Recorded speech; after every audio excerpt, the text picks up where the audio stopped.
Bonjour, morning brief du 8 septembre 2017. Marché marocain en reprise. Mazi qui affiche une hausse de 0,62%, on est à plus 7,39% depuis le début de l'année. Les niveaux de 12 504 points ont été enregistrés au mois de janvier, fin janvier. Il faudra revenir au 27 janvier 2017 pour retrouver ces niveaux pour le Mazi. Les volumes également ont repris. On est loin par rapport à les volumes satisfaisants, mais les volumes ont repris un peu par rapport à la fin du mois d'août et au début de ce mois de septembre. 166 millions de dirhams dans 20 millions 8 sur Tijari Wafé. Pour ce qui est des variations, à signaler la hausse d'aluminium du Maroc plus 5,69%. Côté baisse, Wafé Assurance a lâché 4,02%. Nous, on apprécie par exemple Aluminium du Maroc est une de nos valeurs marocaines préférées. Pour ce qui est des baisses, on continue également avec CIH qui a lâché 1,92%. Tunindex, le marché est en train de corriger. Le marché action tunisien est en train de corriger. On est à 6312 points pour le Tunindex contre 6382 le 4 septembre, moins 0,53% au cours de la séance de jeudi. Depuis le début de l'année, plus 15,01%. Ce qui est tout à fait normal, ce mouvement de correction, et on pense que cette correction devrait continuer. Ça a du sens, disons. Pour ce qui est des volumes meilleur par rapport au jour précédent, à 2,8 millions, dont 604 millions de 1000 dinars sur SAH et 375 000 sur BH. Les deux valeurs, on a de l'actualité sur les deux valeurs, donc c'est tout à fait normal qu'il y a ce mouvement.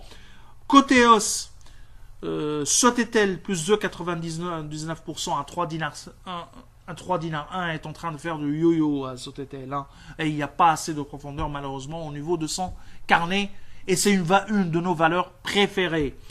Et on le sait, c'est un titre qui est très spéculatif, mais pense que c'est un bon cours et un bon point d'entrée, ce niveau de valorisation. Somoser plus 1,75% à 1 dinar 160. Côté baisse, signaler la baisse de WIB, moins 4,16%, Electrostar, moins 3,84%, et Delis Holding, moins 2,98%. Donc pour l'actualité, on revient à SAH. Alors SAH a publié ses résultats S1 2017. Avant de commenter les résultats, on apprécie beaucoup la qualité d'information publiée par SAH, parce que SAH, c'est une des rares sociétés qui publie ses états financiers consolidés au 30 juin, puisqu'il n'y a pas une obligation. Et vu l'importance de son périmètre de consolidation, c'est appréciable de la part du management de publier, la décision de publier leurs états financiers consolidés. On apprécie. Alors, pour ce qui est du résultat, sont globalement en ligne avec les attentes. D'ailleurs, je lis un peu le commentaire rédigé par notre analyste SAH. Donc, les états financiers publiés par SAH au 30 juin 2017 font ressortir un chiffre d'affaires consolidé en hausse de 9% à 177 millions 086. Nos estimations pour les années 2017 sont autour de 374 millions de dinars, soit une croissance de 10,3%. Donc, pour ce qui est de top line, pour le moment, on est bon. Le groupe a affiché une marge d'EBITDA en ligne avec nos attentes, progressant de 90 points de base par rapport au S1 2017 pour atteindre 19,7%. Le résultat net part du groupe se situe à 17,7 millions de dinars contre 16,1 millions de dinars en l'année auparavant. Nous, on table sur 35 millions 1 de dinars sur l'ensemble de l'année 2017. Les réalisations des filiales, notamment SAH Algérie, dont le résultat net a progressé de 84% à 1 million de dinars, mais surtout SAH Libye, dont le résultat net a atteint 4 millions 1. Pas mal, hein. Contre 1 million 2 au S1 2016. Azure Papier 1 million 5 contre donc de 1 million 5 à 2 millions 6 au 36 2017. Ces résultats sont, les deux derniers résultats sont extrêmement positifs. Alors, par contre, la situation de SAH Maroc reste la même. Au contraire, la situation, le déficit s'est encore aggravé. Alors, Sotuver, pareil, a publié de bons résultats, mais qui sont globalement en ligne avec nos attentes. D'ailleurs, notre analyste a commenté les résultats S1 2017 avec des revenus qui se sont élevés à 29 millions d'euros, en augmentation de 20,3% par rapport à la même période de l'année dernière. La marge d'EBITDA de la société s'est envolée de 28,6 à 40,5% en S1 2017. Cependant, nous nous attendons à une normalisation au cours du deuxième semestre, s'alignant avec nos objectifs de marge. Le résultat net a également progressé, atteignant les 4 millions d'euros contre 2 millions 5 au S1 2016. De bonnes réalisations, en ligne aussi bien avec nos prévisions qu'avec celles annoncées par Sotuver dans son prospectus de l'augmentation de capital en cours. C'est un résultat net de 7,089 millions de dinars annoncé par Sotuver. BH. Alors BH a approuvé l'Assemblée Générale Extraordinaire réunie aujourd'hui, le jeudi 7 septembre, a approuvé le plan de recapitalisation de la banque. Je lis un peu le commentaire de notre analyste BH.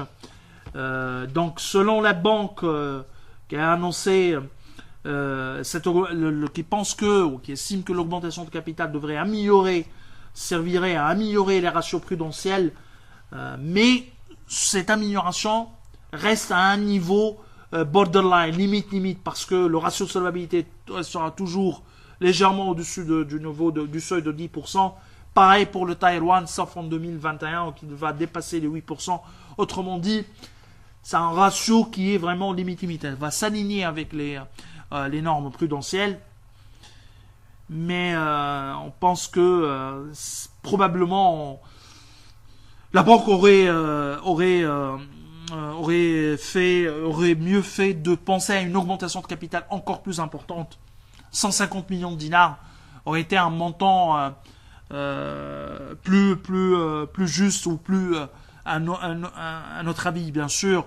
Mais on sait, hein, après, c'est l'État qui va mettre 50% de cette recapitalisation. Donc, il n'y a pas d'argent, ce qui est tout à fait normal, car l'État a actuellement une difficulté de clôturer son budget 2018. Alors, le risque total est pareil. On apprécie également au niveau de la BH la qualité d'information au niveau de ce qui a été annoncé au niveau de l'Assemblée Générale, notamment les estimations du risque encouru sur les 5 prochaines années et risque par catégorie. Autrement dit, on a le risque de contrepartie, risque opérationnel, et la nouvelle, c'est qu'il y aura également le risque marché pour les banques tunisiennes à partir de 2017.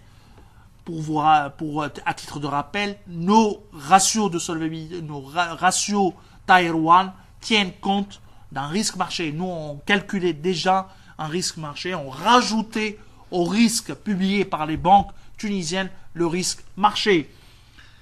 Alors donc, la banque estime ou s'attend à un risque total de 9 milliards 155, c'est inférieur à 3% environ par rapport à nos estimations qui tiennent compte bien sûr du risque marché.